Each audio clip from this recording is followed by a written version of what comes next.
పాపం అంతా అయిపోయాక రాత్రికి పొద్దున్నే చూసుకుని అమ్మయ్య పొద్దున్నే చూడగానే పేపర్ చూడగానే వాళ్ళు మనం గెలిచేస్తున్నాం అని పొద్దున్నే ఫీలింగ్ వస్తుంది చంద్రబాబుకి లోకేష్కి.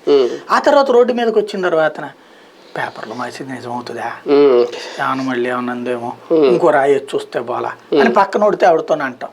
కరెక్టే సార్, వాడికి ఏంటి లేదు సార్ మీరు కొట్టేస్తారు అని చెప్పారు అనుకోండి, తర్వాత కనుక గెలవకపోతే ఈయన కొడతారేమో, అందుకని ఏం చెప్తాడు సార్ లేకపోతే ఈ ట్రైల్ కూడా వేయకూడదు సార్ ఓసారి ఇట్లా అన్నప్పుడు ఓకే అయితే పీకేని పిలిపించండి, లేకపోతే ఇట్లాగా ఏదో ఒకటి చేద్దాం, యాక్టివిటీ చేద్దాం.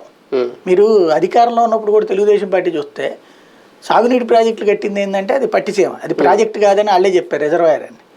కానీ దానికి ఎన్ని రోజులు ప్రచారం చేశారు? ప్రతి నెల ఒకసారి అక్కడ నీళ్ళు వస్తున్నాయి, ఒకసారి గేట్లు పెట్టారు, ఒకసారి లేకపోతే దానికి పూలు వేయడం ఒకసారి, ఆ నీళ్లు వస్తున్నప్పుడు ఒక్కొక్క ఊళ్ళో ఒక్కొక్కసారి, ఎన్ని చోట్ల కలిపింది అంటే అదేంటంటే ఒక యాక్టివిటీ పార్టీ. 24 గంటలు ఏదో ఒక యాక్టివిటీ చేస్తే వాళ్ళకి తృప్తి ఉండదు, ఫీలింగ్ ఉంటుంది, వాళ్ళ ఫీలింగ్ అది. ఇప్పుడు చంద్రబాబుకి జగన్ కొన్న తేడా ఏంటంటే మన రాజకీయం అనేటువంటిది మనల్ని ఎన్నుకున్నాక మన పని అంతా కూడా జనానికి మన సర్వీస్ అందడం కాదు, మనంగా సర్వీస్ అందడమే తప్ప మనం వెళ్ళి వాళ్ళ దగ్గర కూర్చోవడం కాదనేది ఈయన యాటిట్యూడ్. కానీ ఒకటి ఎంతమందిని కలుపుకెళ్తున్నా తెలుగుదేశం పార్టీలో కంటిన్యూస్గా ఓటమి భయం అనేది పెరుగుతుందా ఎన్నికల దగ్గర? ఎందుకంటున్నానంటే ఆల్రెడీ రాబిన్ శర్మ వాళ్ళతోనే ఉన్నారు, ఆయన కూడా ఆయన మనిషే.